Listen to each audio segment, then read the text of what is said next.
Assalamualaikum warahmatullahi wabarakatuh. Teman-teman semua, kita berjumpa ya dalam mata kuliah ini, Islam Interdisipliner.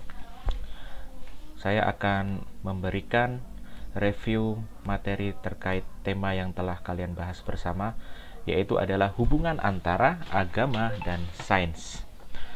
Baik, silahkan semuanya fokus ke slide ini. Ya, bagaimana hubungan agama dengan sains itu? Pertama, kita harus melihat bahwa Islam itu sebagai pijakan atau inspirator atau motivator dalam pengembangan sains. Ya, bisa dilihat wahyu pertama yang turun ya, yaitu surat Al-Alaq 1-5, bahwa dengan kata Iqra itu sudah menjadi pemahaman bagi kita semua bahwa Islam itu merupakan agama yang sangat peduli, yang sangat identik dengan ilmu atau sains. Jadi Islam ya, ataupun Al-Quran dalam hal ini berposisi sebagai pijakan awal, sebagai pondasi, sebagai inspirator, dan juga sebagai motivator. Berikutnya, nah, setelah Islam itu dijadikan sebagai pijakan atau inspirator atau motivator, maka dilakukanlah aktivitas ilmiah yang berpijak pada Islam itu tadi.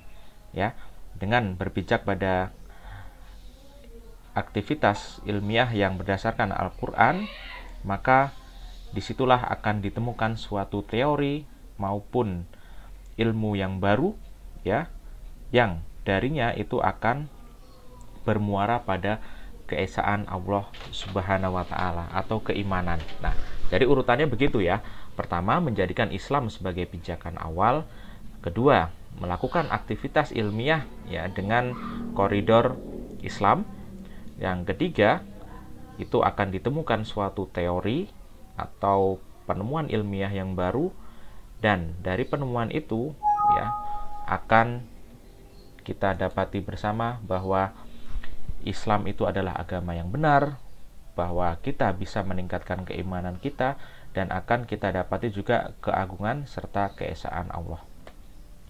Berikutnya, ini sedikit penjelasan ya, bahwa yang pertama, Allah Subhanahu wa Ta'ala itu merupakan pemilik mutlak dan pemberi ilmu yang ada di alam semesta.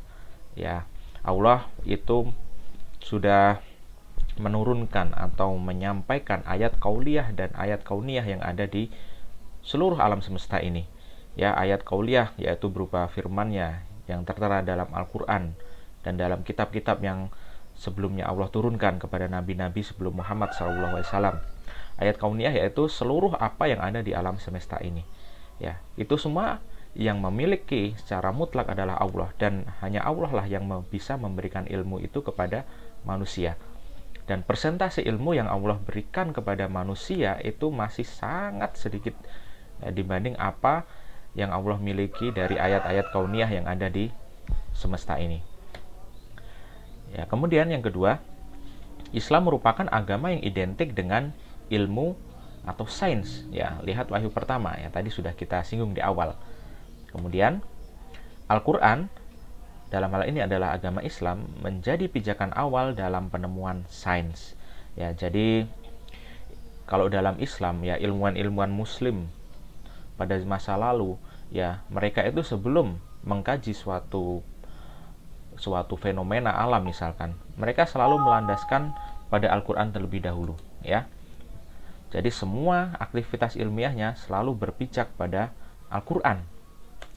Lalu segala ilmu pengetahuan itu pada dasarnya memiliki keterkaitan dengan Al-Quran. Ya, tadi sudah disampaikan di poin yang pertama bahwa Allah itulah yang menciptakan ayat kauliyah dan ayat kauniyah. Ya, dalam konteks sains dan teknologi itu semua bersumber dari ayat-ayat kauniyah. Dan ayat-ayat kauniyah itu sendiri ya diceritakan dalam Al-Quran, ada dalam Al-Quran. Maka dari itu, bila dikaji secara lebih mendalam, sesungguhnya ilmu pengetahuan sains yang ada di muka bumi ini akan ada keterkaitannya dengan Al-Quran. Berikutnya, aktivitas ilmiah itu hendaknya berasaskan pada Al-Quran ya.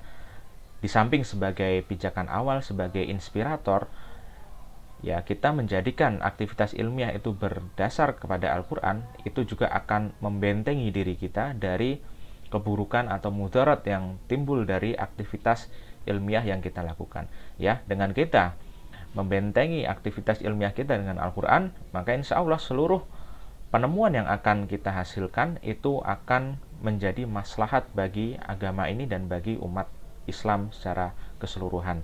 Bukan justru menjadi mudarat bagi semesta alam, tapi bisa memberikan maslahat.